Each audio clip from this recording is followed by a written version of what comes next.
Asuransi syariah. Asuransi syariah adalah sebuah usaha untuk saling melindungi dan saling tolong-menolong di antara para pemegang polis yang dilakukan melalui pengumpulan dan pengelolaan dana tabaruk yang memberikan pola pengembalian untuk menghadapi risiko tertentu melalui akad yang sesuai dengan prinsip syariah.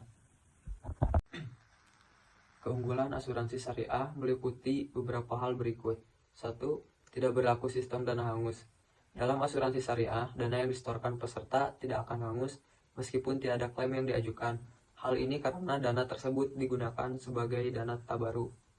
2. Adanya alokasi dan distribusi surplus underwriting. Keuntungan yang diperoleh akan dibagikan kepada peserta asuransi sesuai dengan ketentuan syariah. Sistem ini menciptakan rasa keadilan dan transparansi. 3. Beragam produk asuransi syariah. Asuransi syariah menawarkan berbagai produk seperti asuransi jiwa, kesehatan, pendidikan, hingga investasi yang semuanya dijalankan sesuai prinsip syariah. Pasar modal syariah adalah segmen dari pasar modal konvensional yang mengoperasikan instrumen-instrumen keuangan berdasarkan prinsip-prinsip syariah. Menurut Otoritas Jasa Keuangan, pasar modal syariah mencakup seluruh instrumen keuangan yang sesuai dengan prinsip-prinsip syariah, termasuk saham syariah, suku reksadana syariah, dan produk-produk keuangan lainnya. Prinsip-prinsip pasar modal syariah didasarkan pada aturan Islam untuk menciptakan sistem yang adil dan etis. Beberapa prinsip utamanya adalah sebagai berikut. 1.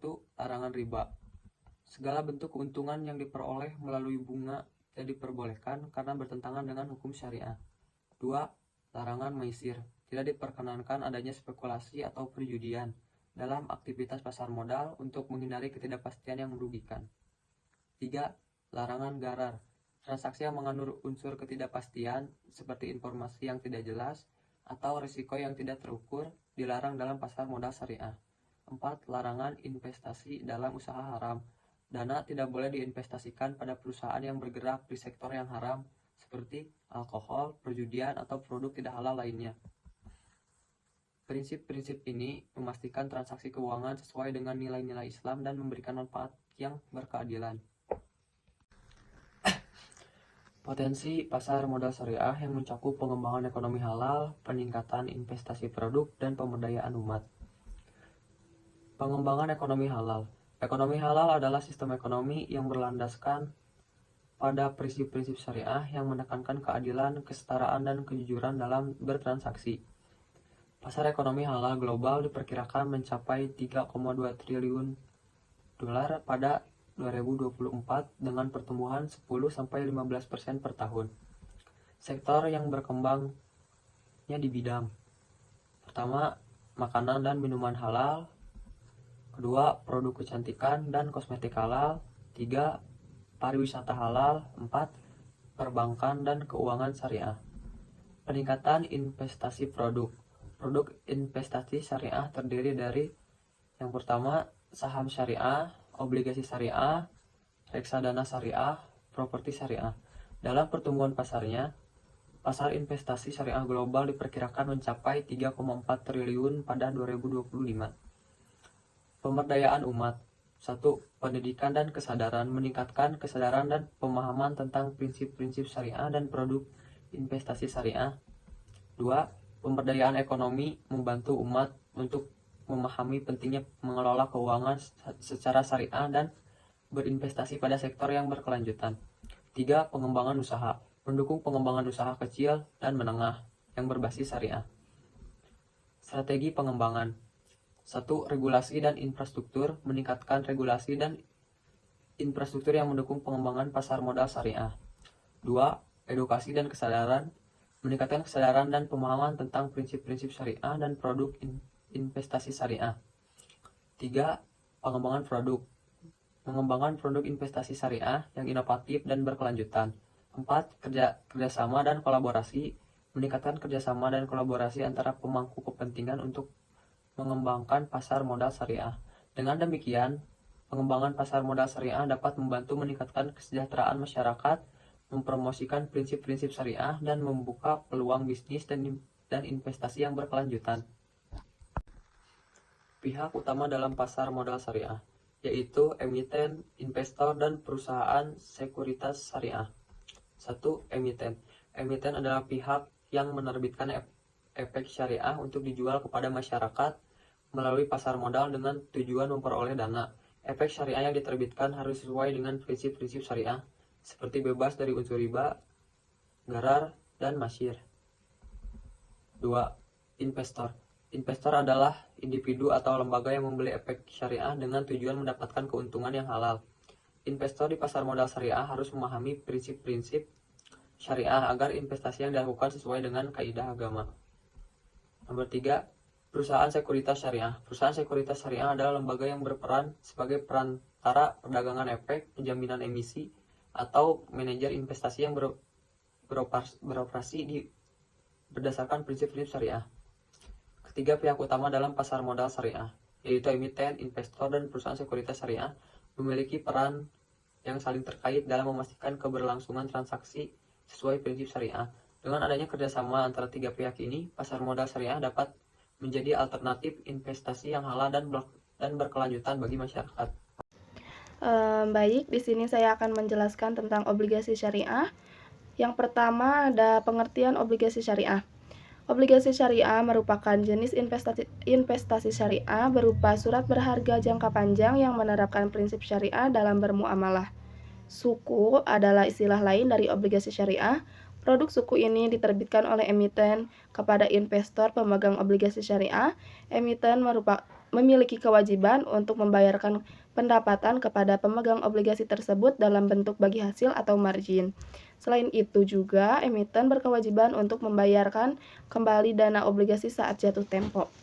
Selanjutnya ada jenis-jenis obligasi syariah. Yang pertama ada surat berharga syariah negara atau SBSN.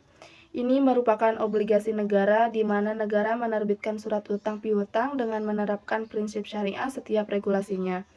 Negara mewajibkan bagi para emiten untuk membayar kewajibannya berupa pendapatan bagi hasil kepada investornya.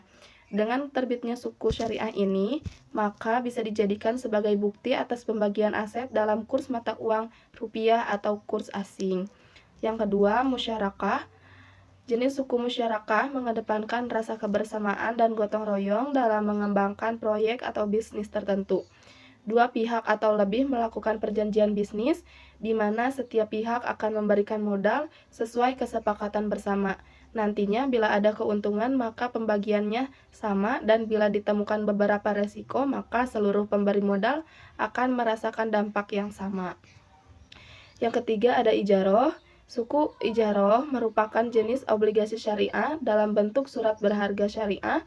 Sesuai definisi ijaroh, surat berharga tersebut atas nama pribadi atau milik pribadi yang nantinya akan disewakan. Yang keempat ada wakalah. Ini merupakan jenis suku dalam bentuk surat berharga syariah di mana pemiliknya akan mewakili berbagai aktivitas bisnis. Lebih lanjut dijelaskan bahwa perwakilan yang mengelola bisnis ini termasuk ke dalam jajaran pemegang suku yang dipercaya untuk mengelola seluruh bisnis. Yang kelima ada korporasi. Sesuai dengan namanya, suku korporasi ini diterbitkan oleh lembaga atau perusahaan perbankan yang menerapkan prinsip syariah dalam operasional dan regulasi bisnisnya. Secara tidak langsung, maka menjelaskan bahwa tidak sembarangan lembaga atau perusahaan dapat menerbitkan suku korporasi. Yang keenam ada mudorobah. Suku mudorobah merupakan jenis suku dalam bentuk kerjasama antara dua pihak atau lebih. Meski bekerja sama, akan tetapi yang menjadi pemodal hanya satu pihak, sedangkan pihak lain berperan sebagai pengelola bisnis. Keuntungan yang didapatkan bisnis tersebut akan dibagi sesuai rasio perbandingan yang telah disetujui. Namun bila terdapat kerugian, maka pemilik modal yang akan menanggung seluruh kerugian tersebut. Yang ketujuh ada muzara'ah.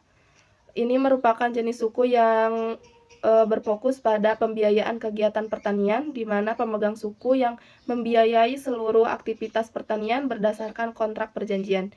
Nantinya setelah panen, maka pemegang suku memiliki hak atas hasil panen tersebut sesuai dengan kesepakatan awal. Selanjutnya ada manfaat obligasi syariah. Yang pertama, menjadi alternatif pembiayaan bisnis perusahaan karena ada banyak masyarakat yang tertarik untuk membeli suku.